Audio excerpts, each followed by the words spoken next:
Hey there and welcome. I'm Dr. Nina, professional development and performance coach.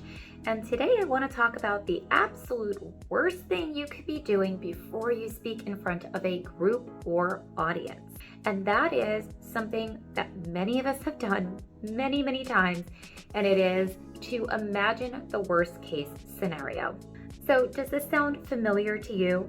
The night before a big meeting or maybe a presentation, you stay up thinking about all the things that could go wrong and you kind of play it through your mind. You think about how you're going to forget what you're saying, or someone's going to ask a question and you're going to feel stumped and totally paralyzed. This is what we call imagining the worst case scenario. It is sort of coming up with a rehearsal in our mind of all the possible worst case things that could possibly happen to us. There are a couple reasons why engaging in this kind of thought process, imagining the worst case scenario, can really poorly affect you during your public speaking or presentation. When you imagine things in detail in your mind, you are actually sort of rehearsing for whatever's about to come up, right? So think about that. If you are picturing in your mind all of the things that could go wrong, you are actually in a way rehearsing all of the things that could go wrong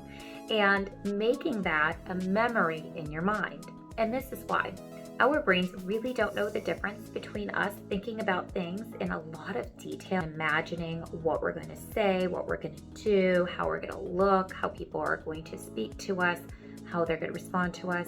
When we do that in really great detail, our brains don't know the difference between that and reality.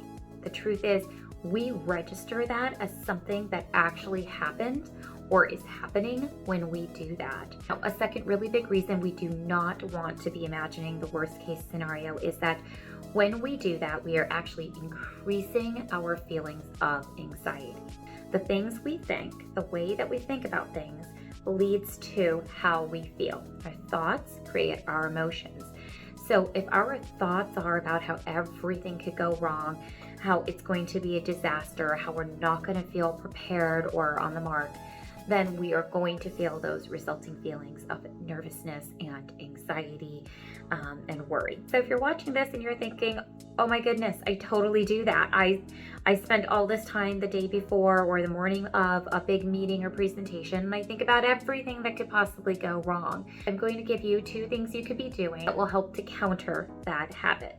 The first thing is actually to set some time aside to think about everything going smoothly. So instead of waiting until you go to bed and all of your anxious worries come up and start swirling around in your mind, actually schedule some time for yourself in the afternoon, not too close to bedtime, to practice thinking through in detail how everything is actually going to go smoothly for you. If you set the time aside to picture yourself in detail, walking into the room, shoulders down, head up, smiling, good eye contact, reading through your notes without skipping a beat, answering questions calmly and confidently, going through your slide deck without messing up. If you picture yourself going through it in detail and everything going smoothly, you are rehearsing for it to go this way and increasing the likelihood that things will go that way. And of course, you're also going to feel, as a result, a lot calmer and a lot more confident with this visual image in your mind. One other thing you could do, if you're not as much a visual person or you just want an extra tool to try, is to focus more on the language you use to talk to yourself about the upcoming meeting or presentation. So instead of things like, what if I mess up? What if people don't respond well? What if I don't know the answers to the questions? Questions which register to our brains as, I will mess up, I won't be received well, I won't know the answers to those questions. Instead, take some time, sit down, and write yourself a script of how things are going to go well. I'm going to walk into the room with my head held high, my shoulders down, a nice strong walk.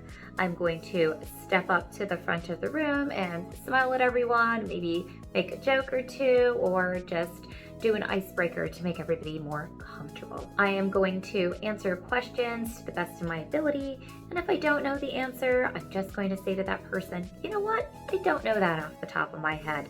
Let me check on that and I'll get back to you.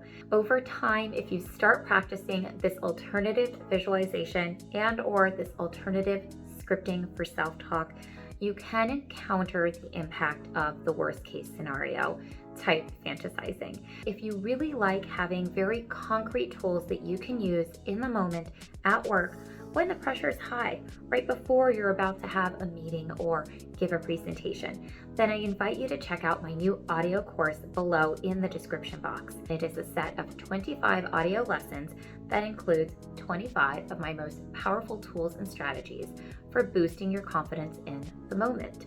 So with this tool, you have a way to take these tools and strategies with you anywhere and everywhere you need them and be able to use one when you need it most. I hope this video was helpful and I'll see you in the next video.